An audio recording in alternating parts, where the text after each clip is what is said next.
Salve telanautas, tudo bem com vocês? Olha eu aqui, Heitor Teixeira, pra gente falar sobre Star Trek Lower Decks. Strange New...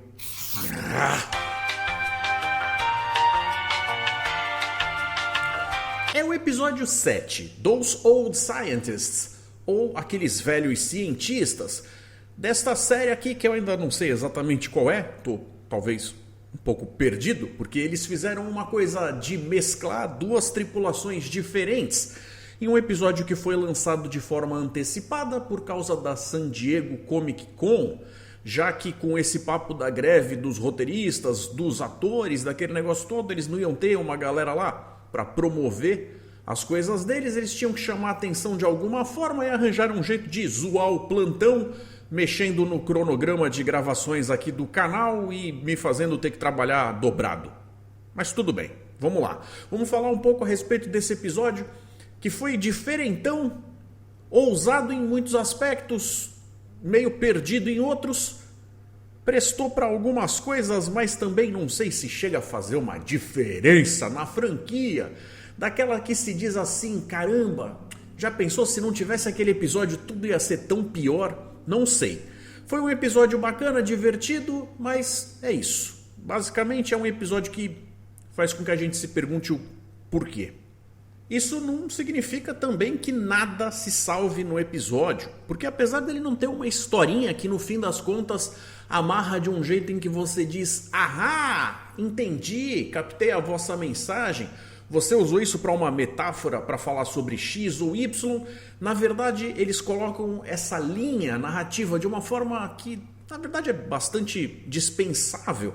Ela está ali só para cumprir tabela e poder justificar esse crossover. Mas, se a gente for ver, o fato dessas personas estarem juntas geram várias pequenas situaçõezinhas que, por ser uma coisa fora da casinha, fora da curva, permite que eles acabem interagindo de formas que fazem pequenos pacotinhos divertidos de coisinhas de interações que horas podem ser vistos de maneira bastante literal e em outros talvez sejam grandes desculpas dos roteiristas para poder fazer uma homenagem para um determinado personagem ou época ou situação, ou talvez até comunicar algumas coisinhas para nós, fãs, de uma forma sutil, lúdica, in-universe, que funciona até que bastante bem. Então, para isso, em particular, eles estão de parabéns. Curte os meus vídeos, os meus comentários, minhas análises? Então, por favor, galera, dá uma força para esse vídeo e para o canal,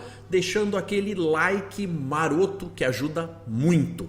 Se vocês ainda não são inscritos, por favor, considerem-se, venham fazer parte da família do canal na tela, que cresce todo dia. E só com gente bonita, sincera, elegante.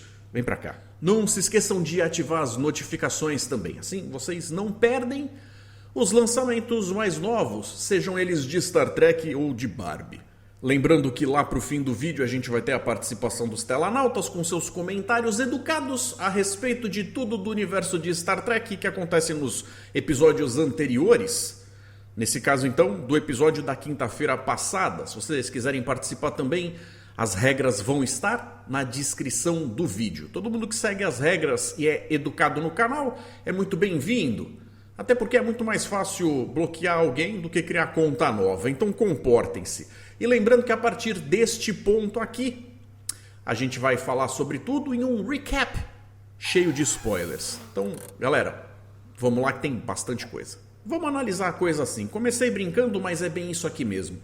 Muita gente reclama que o último episódio da série Enterprise foi um péssimo episódio, desrespeitoso com os personagens e com os criadores da série, porque na verdade ele foi um episódio da nova geração e basicamente é isso mesmo. Se a gente for ver, aquela série acabou um episódio antes do último, mas o próprio Rick Berman já falou em entrevista que ele resolveu seguir por aquele caminho porque eles queriam fechar uma determinada parte da história que não tinham tido a oportunidade de chegar lá ainda, porque a série não tinha chegado nas tais 7 temporadas que outras séries anteriores tinham tido a oportunidade.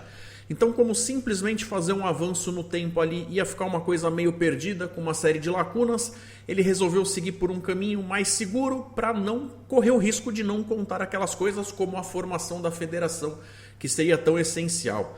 Então, de certa forma, é aquela coisa de que para cada escolha uma renúncia.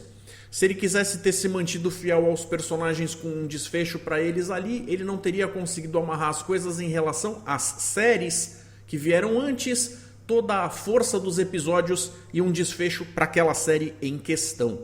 Então aqui a gente tem um episódio que basicamente, no meio de Strange New Worlds, é um episódio de Lower Decks. Não tem muito o que discutir, até o tom dele leva a gente a acreditar que é por aí mesmo.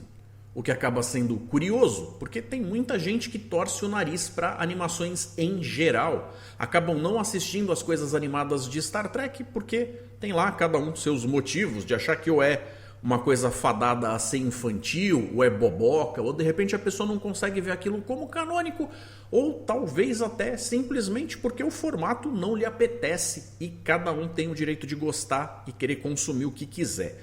Mas, vamos lá. Para quem não tem noção do que se trata Lower Decks significa deck inferior, ou aqueles que trabalham em partes da nave que não são as mais essenciais, como necessariamente a galera da ponte, que a gente está acostumado desde a série clássica a acompanhar.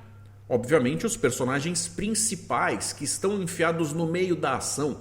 Então na série Lower Decks, em versão animada, até de forma com um traço mais cômico ali, muito mais engraçadinha do que era a série animada lá da década de 70.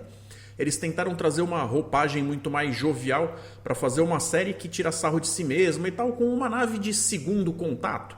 Que não é só isso que ela faz, mas de qualquer forma seria uma nave que cuida de assuntos menos glamurosos, menos importantes, cuidando de coisas muito mais técnicas, coisas muito mais burocráticas do que necessariamente estar à frente, na fronteira, descobrindo novos mundos, novas civilizações. O negócio deles é mais meter a mão na massa mesmo, acabar fazendo certas coisas ali do ponto de vista de uma galera de apoio. Então a gente acaba acompanhando o pessoal talvez mais importante dos menos importantes daquela nave, que seria aquela galera que acaba se colocando em enrascadas, em pequenas situações cômicas ali, mas que também tem um jeito jovial até de fazer comentários a respeito da própria franquia. O tempo inteiro eles estão fazendo um comentário com uma série de referências, lembrando a gente de situações, episódios de outras séries, trazendo personagens e tal. Lower Decks é então, na verdade, uma grande vitrine para a gente poder brincar com Star Trek de uma forma onde a gente pode curtir o espírito plantado lá atrás pelo Gene Roddenberry, mas de uma forma muito menos sisuda, onde a gente cobra muito menos das historinhas, fazendo com que elas se desenrolem de uma forma ali, aonde se de repente eles cometem uma gafezinha de deixar de ser sérios aonde deveriam ter sido mais, ou uma outra série live action teria sido, a gente perdoa porque no fim das contas o que vale é a diversão.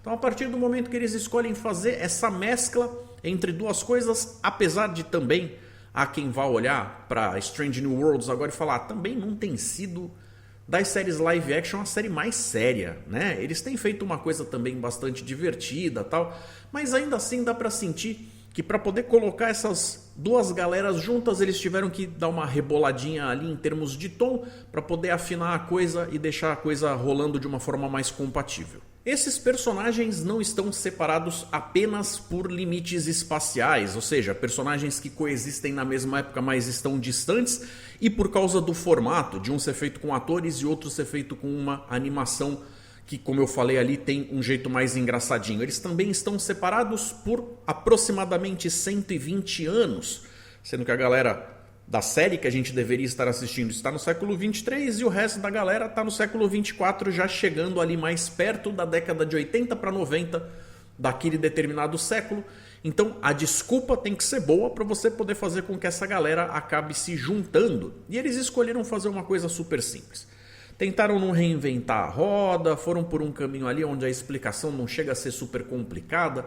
Ela leva algumas questões, ela levanta algumas coisas que a gente talvez, se começar a cutucar muito, vai ver que talvez nem se sustente tanto assim, mas é só o suficiente para justificar de colocar essa galera junta, porque isso não é o importante do episódio. Então eles tentaram fazer de um jeito aonde tanto o jeito de aparecer o problema como solucioná-lo não pode tomar tanto tempo da trama assim. Strange New Worlds, principalmente nessa temporada, tem tentado fazer algumas coisas que estão agradando muito quem gosta de inovação, mas por outro lado perturbando quem queria ter mais do mesmo. Não que ter mais do mesmo seja algo ruim, maior parte do tempo eu me pego pensando dessa forma também. Mas como não sou eu que estou fazendo Star Trek atualmente e os caras não me perguntaram nada, eu até acho que eles deviam, o que acaba sobrando para mim é gostar do que jogam no meu colo ou não. Mas também, se eu resolver gostar, não precisa ser de forma incondicional, não é mesmo? Aqui o que acaba acontecendo é que a gente vê um episódio onde parte da história acaba girando em cima do termo, da ideia do fanboísmo entre gerações. Aquela galera que está vivendo uma determinada época, que olha para trás para pessoas que viveram numa outra situação de vida, onde não dá nem para dizer que necessariamente eles tinham menos recursos, eles têm menos recursos, mas têm muito mais recursos do que nós, da audiência, por exemplo. Já é uma época onde eles têm uma medicina mais avançada, com equipamentos que fazem coisas incríveis, mas se for comparar com o que vem 120 anos depois, aquelas coisas vão ser vistas até como obsoletas. O que não fica obsoleto é o heroísmo de alguém, as características históricas que fazem com que alguém que fez tanto pelo mundo à sua volta, está sendo reconhecido tanto tempo depois, acaba perdendo o brilho, porque de fato não perde não. Inclusive essa distância temporal faz com que esse brilho talvez até seja visto de uma forma que não condiga exatamente com a realidade, porque a gente tem aquele papo de o ser humano, a pessoa, mesmo quando a gente está falando do Spock que não é exatamente um ser humano, a gente ainda vai ter essa coisa da lenda e do quem era de fato que vivia uma determinada coisa. A própria Pélia, em determinado momento da história, acaba falando algo ali que segue por um caminho que vai lembrar muito isso, de mostrar pra gente que parte do tempo a galera tá fingindo saber o que está fazendo ali naquela situação. E meio que isso daí reflete muito do que é a vida adulta, né não? Como eu falei, eles resolveram seguir por um caminho ali, onde tem lá um MacGuffin, tem lá uma coisa qualquer como um portal, e assim, cutucando logo de cara, uma coisa que eu olho com uma certa dúvida, né? Se faz todo sentido do mundo o negócio ficar lá durante 120 anos sendo visitado de tempos em tempos para ver se está tudo bem, mas de certa forma fica abandonado. Até porque no próprio episódio a gente vê o negócio sendo roubado. Então quem é que garante que outras espécies não possam passar por ali toda interessadinhas em que raio que é isso aqui, vamos levar e a gente vai estudar isso na garagem de casa. Essa parte ficou um pouco esquisita porque devia ter algum outro negócio envolvido ali que justificasse do negócio não sair, como de repente o negócio ser fixo, fazer parte lá do chão, ser tão extremamente grande e pesado, sei lá. Mas os caras não se preocuparam com isso e nesse momento eu estou escolhendo fazer o mesmo. Uma outra coisa que o episódio fala também é, por exemplo, sobre a má fama Orion. É quase como se eles estivessem dizendo que em algum momento, para que uma coisa mude, algo em relação a um determinado povo, de um lugar, de uma cultura, seja visto com mais respeito, é que se quebre o ciclo. Afinal de contas, nós brasileiros fomos colonizados pelos portugueses, que eram mestres da navegação no seu tempo, talvez não os únicos, mas se destacavam muito, o que também não significa que não houvessem piratas naquela época, porque afinal de contas, alto do mar ou terras longínquas e distantes, meio que eram vistas como terra de ninguém, coisas para serem pilhadas e tal. Mas se você for em Portugal hoje e dizer que algum deles lá é um bandidão que roubou o ouro do Brasil, eles vão ficar ofendidos, porque afinal de contas são os descendentes dos descendentes dos descendentes de pessoas que faziam o melhor que podiam no seu tempo. Talvez. Acho que eu me fiz entender. Então, já preparando a chave para a solução do problema, eles citam o tal do herônio, que é uma substância ali que nesta época já é considerada como rara. Ela já existiu em outras situações, era colocada e agregada, por exemplo, na liga metálica que compunha o casco e os equipamentos, por exemplo, lá da Enterprise do Archer, a NX-01. Então, isso vai acabar, de certa forma, fazendo parte da trama, mesmo que não esteja o tempo inteiro sendo lembrado, mas a gente vai estar trabalhando em cima deste fato, porque mais lá pro final da história é isso que faz o desfecho. Aí a gente tem lá então a molecadinha da Cerritos descendo para investigar algo que deveria ser um trabalhinho de rotina ali, só para dar uma olhada e garantir que o portal inerte continua inerte. Mas é claro, como amigos, eles resolvem tirar uma holofoto com uma holocâmera e a utilização desse equipamento acaba ativando o tal do portal e acaba jogando o Boimler para outra realidade, forçando ele de sua aparência 2D para uma 3D, ou melhor, live action. É nesse ponto então que as coisas acabam caindo exatamente no que eu tinha falado sobre a série ter que arranjar um jeito de nivelar os tons, porque eles, apesar de vagamente parecidos, ainda são bastante incompatíveis. Como é a galera de Lower Decks que está visitando a série atual aqui com os personagens em questão, são os personagens donos da casa que acabam tendo que dar uma moldadinha para poder absorver um jeito de contar histórias que veio junto com o Boimler, que é um personagem bastante deslocado que parece funcionar ligado no 220 o tempo inteiro.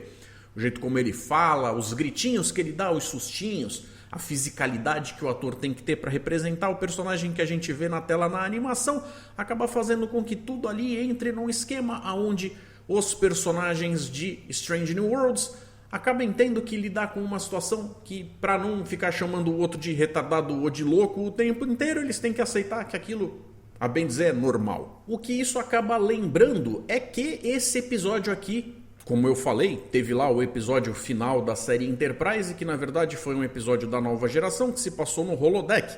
Se lá muita gente não gostou exatamente do que viu, pelos motivos que eu citei, eu acredito que aquele método talvez aqui tivesse casado como uma luva. Até porque dentro do holodeck tem essa coisa dos personagens holográficos serem programados para serem muito mais complacentes com coisas que eles não estão lá preparados para aceitar logo de cara, de uma forma onde eles deixam a trama rolar. Porque você vê uma pessoa, de repente, de uma etnia ou de uma espécie completamente diferente com o que está acontecendo naquele determinado mundo, daquela recriação.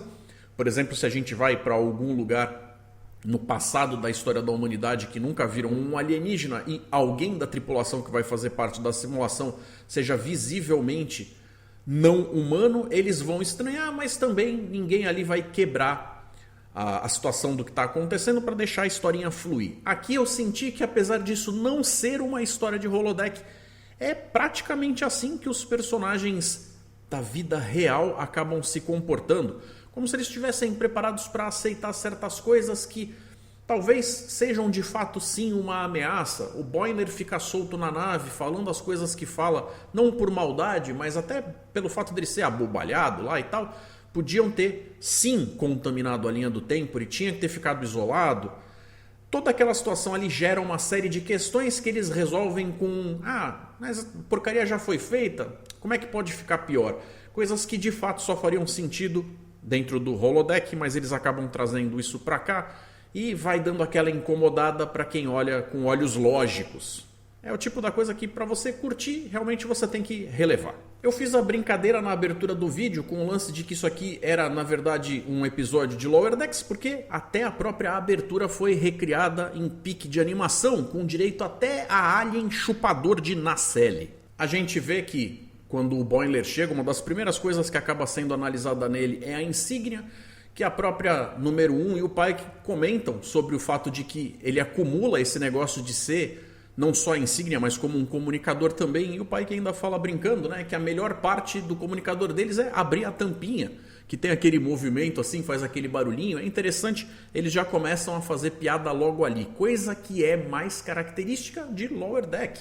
É o que eu estou falando. Tanto tem essa coisa da ideia por trás ser ligada com o holodeck, que quando o Boimler acaba recobrando a consciência, a primeira coisa que ele faz é tentar encerrar o programa. E vocês viram o cabelo do ator?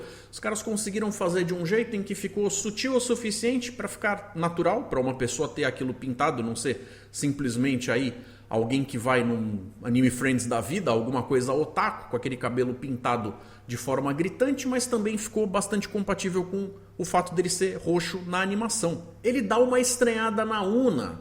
Ela faz uma cara de, puxa vida, mas o que está de errado comigo? Ele parece que curte todo mundo que está aqui com uma certa admiração. Será que ele sabe de alguma coisa que vai acontecer comigo?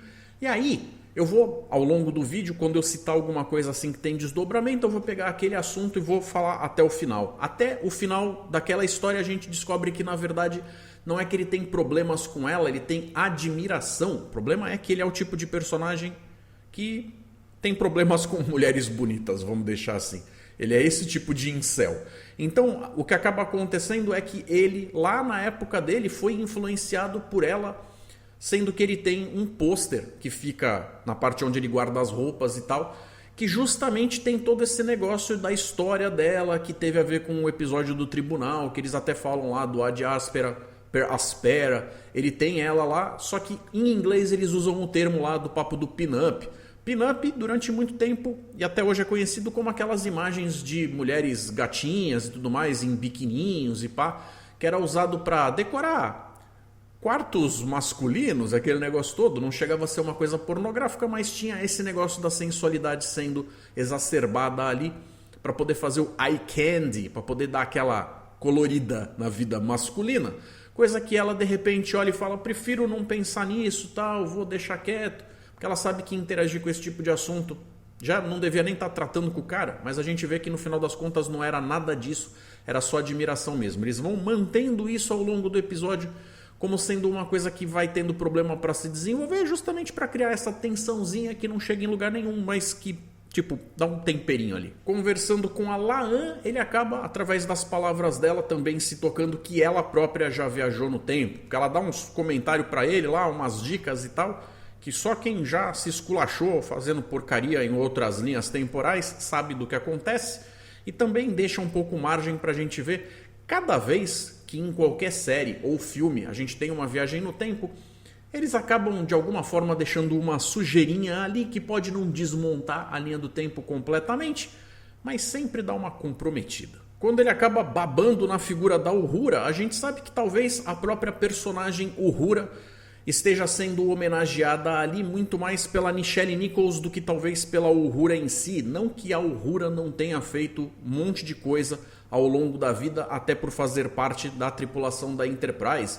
Mas, como a gente vê, inclusive na segunda temporada de Picard, a gente sabe que ela chegou a ser capitã. Teve inclusive nave que foi colocada lá com a classe dela, para tentar entender o que aconteceu e talvez mandar o Boimler de volta para casa. Eles vão lá para baixo para tentar dar uma reconstituída no que aconteceu ali, enquanto o Boimler está interagindo com o Spock age de formas muito estranhas. Estranhas para nós, estranhas para o Boimler. Imagina só, a gente vê o Spock dando um sorriso forçado, quase como se o que sobrou do outro episódio, onde ele virou 100% humano, ele tivesse tirado alguma coisa dali que ele, na verdade, acha que é bastante válido explorar, e agora que ele está de volta como um mestiço, ele tenta dar uma dominada naquilo, já que aquilo faz parte dele de alguma forma. O problema é que lembra muito o Exterminador do Futuro tentando rir. Ele pode tentar, mas ele não sabe o que fazer com aquilo. Então ele fica assustador. E o fato do Spock lá no futuro não ser conhecido dessa forma também meio que funciona como uma meta-piada. Meio que prometendo que seja lá o que está acontecendo aqui, tem cara de ser uma fase. Algo que em algum lugar vai ter que se reverter para que esse Spock seja mais parecido com o Spock histórico.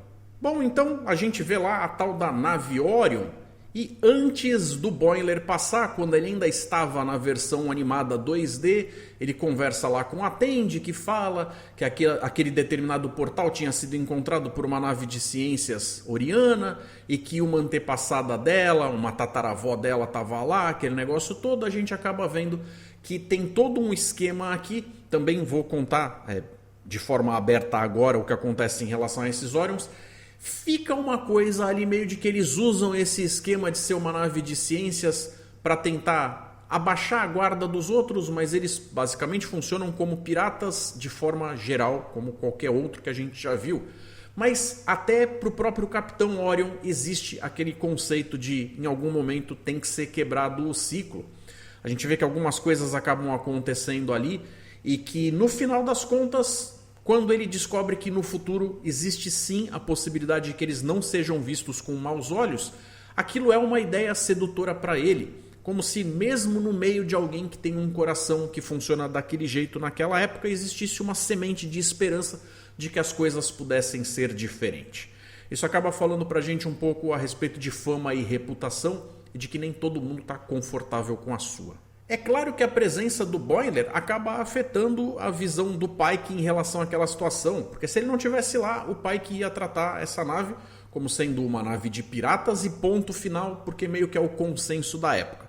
Mas, já que está lá, seja por um motivo para não gerar paradoxo, porque aquilo sempre esteve na no destino daquela situação, o Boimler acaba fazendo com que o Pike lide com aquela galera com a guarda baixa, dando para eles o benefício da dúvida. E é aí que acontece o que eu falei sobre eles roubarem o portal.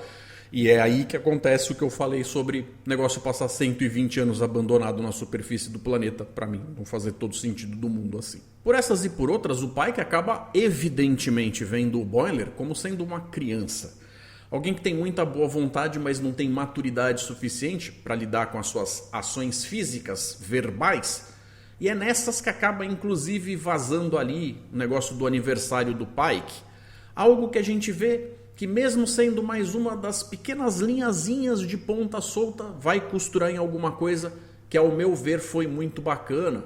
Porque acaba falando justamente a respeito do lance de, por mais que ele esteja ok com as coisas que ele sabe a respeito do destino dele, outras pessoas que podem aproveitar ele agora estariam sendo privadas disso, caso ele simplesmente ache que não vale a pena. Então é quase como se fazer aquilo fosse uma coisa muito mais altruísta para poder confortar as pessoas que eventualmente não vão mais contar com ele, porque afinal de contas existe um senso de camaradagem, de amizade, quase de família ali entre aquela galera. E é justamente o palhaço do Boimler que levanta essa lebre.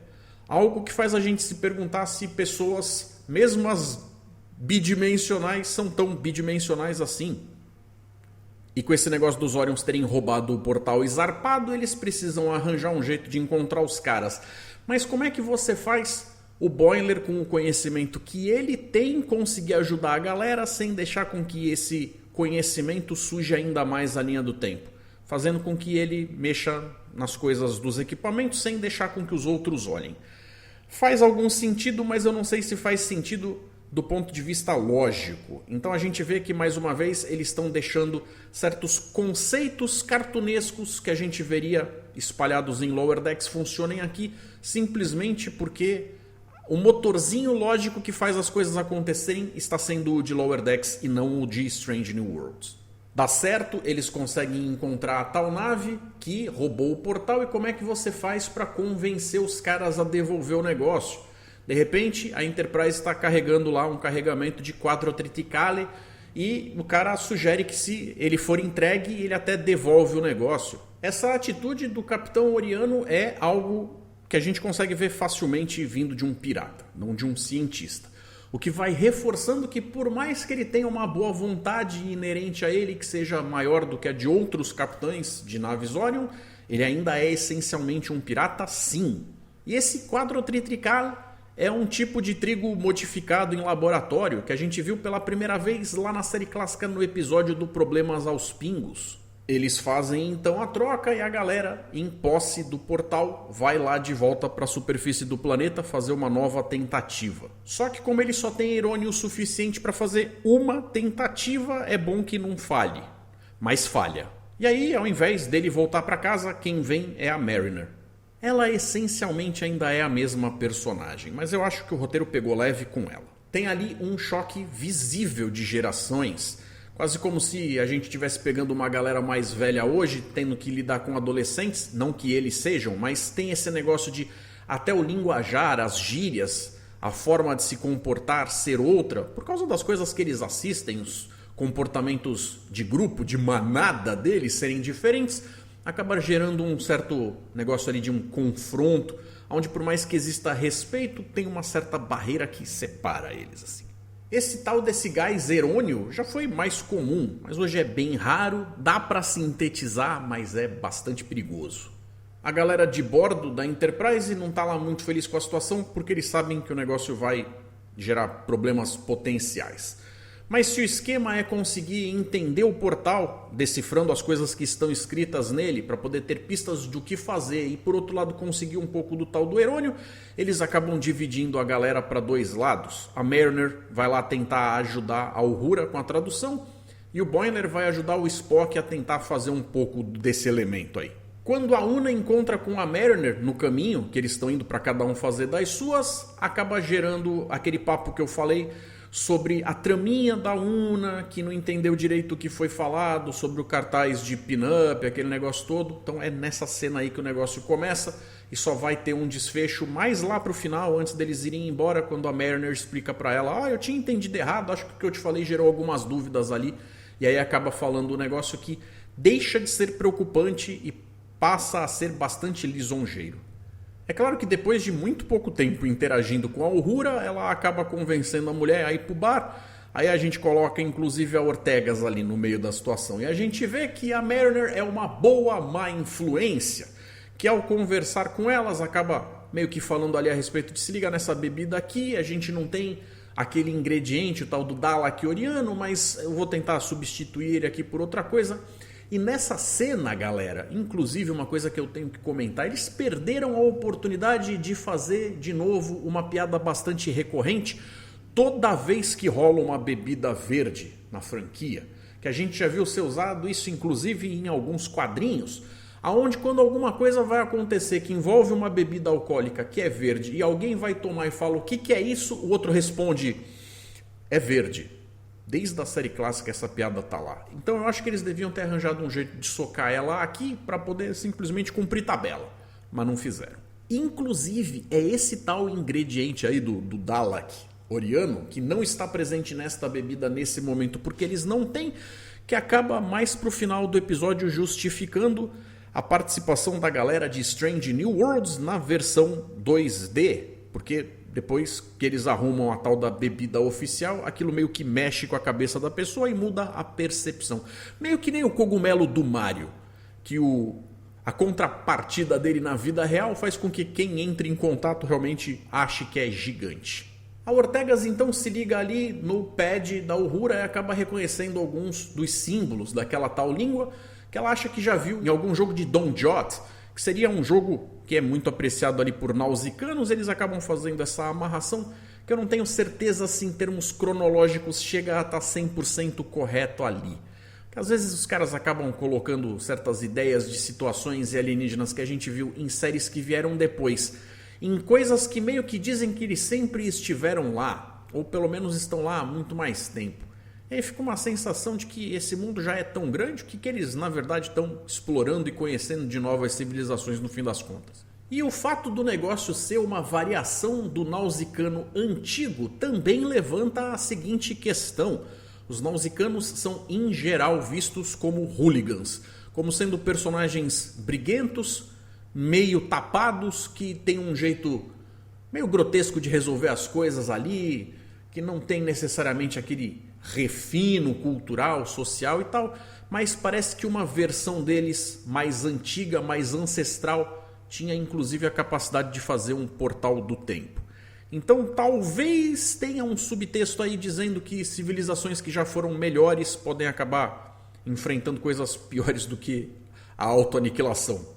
Podem acabar se tornando verdadeiros idiotas sociais. Por outro lado, então, se a gente viu a Mariner ir para um lado, pelo outro lado a gente vê o Boiler com o Spock tentando recriar o Herônio no laboratório, mas dá ruim e o negócio explode. Indo conversar com a engenheira Pélia, o Boiler acaba descobrindo que aqueles grãos que foram entregues para o Capitão Orion do quadro Tritricale eram alterados especificamente para um bioma, onde ia ter uma galera que ia ser assentada que dependia dele. Então ele acaba meio que fazendo aquela conclusão de que talvez ele tenha dado uma ideia que não tenha sido das melhores, que o custo tenha sido maior do que o benefício, o que vai fazer, óbvio, com que ele faça porcaria ao tentar desfazer o que fez, mesmo sem pedir permissão. Também achei muito curioso que é no diálogo desses dois personagens improváveis que acaba saindo um pouco do conceito da Pélia, quando ela fala a respeito daquela ideia que em inglês é chamada de fake it until you make it,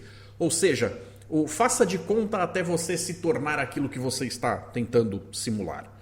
É como se pessoas que são vistas como grandes líderes e tal tivessem nascido assim, e a gente sabe que não é por aí. Mesmo pessoas que são vistas como sendo as pessoas que lutaram por causas, construíram coisas tão bacanas, passaram por um processo onde eles saíram de ser basicamente ninguém para terem sofrido muito e conseguido, ao longo do tempo, acumular sucessos o suficiente para ser visto como um herói ou heroína, uma pessoa que merece respeito. Ninguém nasce com um sucesso garantido. Alguém pode nascer até rico, mas com sucesso garantido não. Então dá um pouquinho aquele fio de esperança de que se a gente perseverar em alguma coisa, por mais que o resultado pareça distante, ele pode ser alcançável de forma surpreendente. Gostei bastante do diálogo, ele foi sutil, foi rapidinho ali, mas falou ao meu coração de uma forma que eu gostei bastante. Então, como eu disse, ele que é um idiota vai tentar arranjar um jeito de resolver o problema que acha que ele mesmo criou, de um jeito que ele está criando, mas fazendo o que um idiota faz. Idiotice. Fazendo uma transmissão não autorizada lá da nave auxiliar, que justamente o fato da Uhura ser tão Caxias faz com que ela tenha esse costume de monitorar as entradas e saídas de comunicação, mesmo aquelas que não são necessariamente dos consoles principais, o que ficou meio esquisito, porque isso devia ser meio que processo padrão ali dentro, faz parte da segurança. É óbvio que num ponto desses o pai que acha que eles estão interferindo demais, como por exemplo com o tal papo do aniversário que é citado, e é aí que eles vão ter aquela conversa que eu falei sobre o lance de você pode até não querer, mas não prive os outros de ter um pouco de você enquanto você ainda está presente. Nessas, vejam vocês, o pai que acaba entendendo ali, meio que aquilo funciona como uma espécie de tietagem, ele acaba falando a respeito da própria visão que ele teve sobre outros heróis históricos mais antigos, o que acaba fazendo com que o papo gire em torno, por exemplo, da galera da Enterprise original, que só é original para esta fase, porque na época da série clássica e do filme ela nem constava naquele mural. Mas de qualquer forma, quem quiser ver o vídeo das teorias vai entender melhor o que eu estou falando. O que acaba acontecendo aqui é que ele acaba falando daquilo e dá o estalo de que, por motivos de homenagem, pega-se uma parte não essencial de uma determinada nave e coloca quase como se fosse um DNA de metal ou equipamento ali, para você ter um pouquinho na próxima nave. É claro, nem sempre isso é possível, mas quando é possível, fica aquele negocinho assim, só para dar um quentinho no coração de essa nave aqui mantém o espírito da outra, porque tem uma pecinha lá e tal. Tem uma dessas peças que está aqui. E é claro, como eles já tinham citado lá no começo do episódio, quando eles ainda estavam na versão em 2D, eles usavam o tal do herônio nas ligas metálicas da NX-01. Esse cilindro tá lá no chão da engenharia, a pele dá aquela protestadinha, tá? O resto do pessoal da própria Enterprise acaba fazendo comentários, porque eles estão falando da NX-01, falam a respeito dos personagens daquela série, daquela época, com bastante carinho, e aí rola o papo lá de que, puxa vida, olha, parece que eles estão falando coisas que estão soando como esses dois. E aí a Mariner ainda faz uma cara de bacana, é isso aí. Na superfície, então, é óbvio, vai rolar o papo com os Orions, já que chegou a mensagem deles, chamando para conversar de novo, que essa altura do campeonato era para ter passado batido, não era para eles estarem aí. Mas é claro, faz parte dessa predestinação, porque no fim das contas, lá no futuro, é conhecido, é sabido que quem descobriu o tal do portal foi uma nave de ciências Orion, o que talvez tenha ajudado inclusive a fazer com que não tivesse só pirata no meio daquela cultura, no meio daquela galera. Então meio que é uma coisa que eles mantiveram ali de um jeito que justifica algumas coisas que acontecem depois, dando um pouquinho de esperança tal, e faz a ligação dessas histórias com a interferência do que uma época tem na outra. Eles citam lá então a Senhora das Constelações do Inverno, coisa que o capitão fica encafifado de como é que vocês sabem disso, como é que vocês ouviram o sobrenome Tendi. E eles falam, é porque a gente veio do futuro. Eles contam como é que eles são vistos lá, e aí é a tal da forma de convencimento do como é que o cara vai acabar baixando a guarda e falando, tudo bem, então assim, pra mim funciona. Você é abnegado aqui o suficiente para garantir que no futuro a gente receba pelo menos esse bônus aí. O lucro é insubstancial, mas vale mais do que o tal do grão pro cara naquele momento. Não sei se dá para comprar a ideia 100%, porque tem gente que vai achar que não, que os caras vão ser gananciosos e ponto final.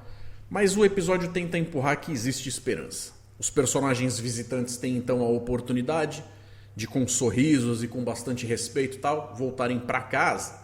Lá, quando eles já estão de volta na Cerritos e aquele negócio todo, a gente acaba vendo o Hanson.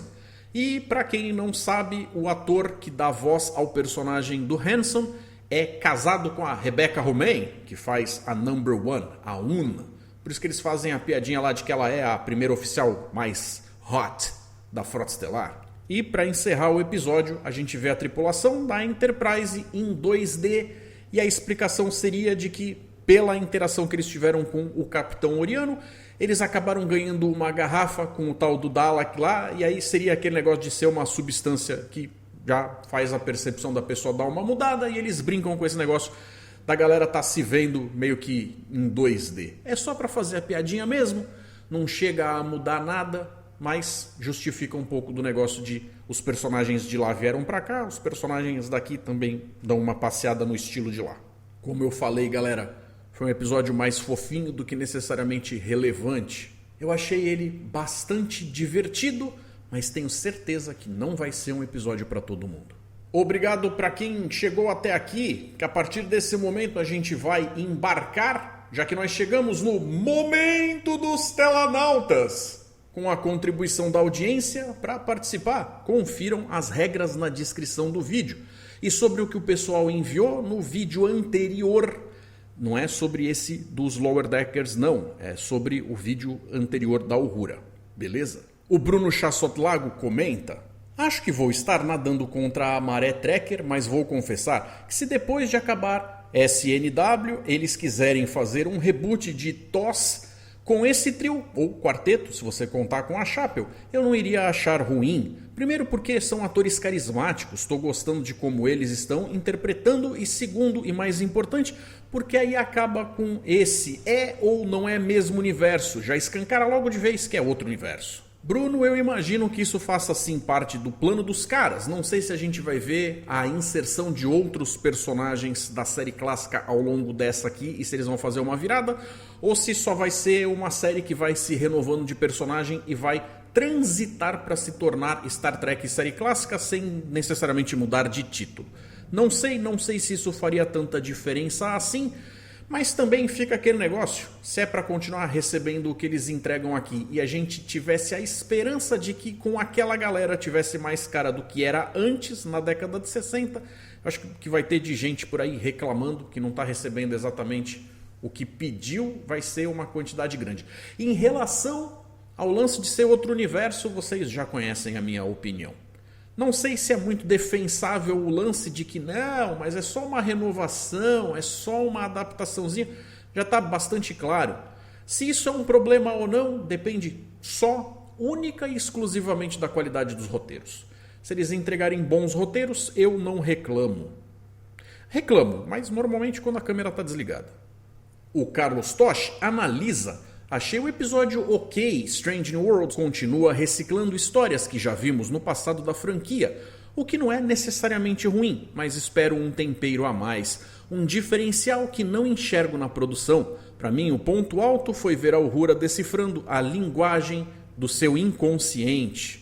Carlos, sendo absolutamente franco, uma das coisas que mais me incomoda nas versões e encarnações mais recentes de Star Trek, aqui o que eu acabo percebendo é que eles fazem a coisa de um jeito em que, se eu te perguntar qual é a essência específica de Strange New Worlds, você vai falar, tá, de qual episódio? Porque eles flutuam muito a forma como eles escolhem. Então não sei se a gente está falando exatamente a mesma coisa, mas eu diria que te entendo em dizer que eu acho que falta sim um determinado algo específico que faça Strange New Worlds ser mais próximo do que a gente via na franquia antiga, porque nisso eu queria que eles fossem um pouco mais do mesmo, ainda que eles tivessem condições, por motivos de maior tecnologia e melhores valores de produção com o que é ofertado hoje, para você poder colocar em tela, fazer tudo isso de uma forma mais crível, menos papel machê, que para mim nunca foi o problema, mas para as audiências modernas talvez fosse. E o Júlio César Teixeira de Moraes reclama aqui em vários pontos que a gente vai ir um de cada vez. Tem mais de 500 tripulantes na Enterprise? Precisa vir um cara de outra nave para investigar um problema? Júlio, nessa época ainda não são 500 personagens dentro da nave, porque para a época do Pike estava mais perto dos 230 do que necessariamente dos 500 ou dos 430 que a gente ouvia falar que era na série clássica, mas esse não é o ponto. O que você falou dá para entender numa boa. Precisa vir um cara de fora? Mas não. Ele não veio para isso.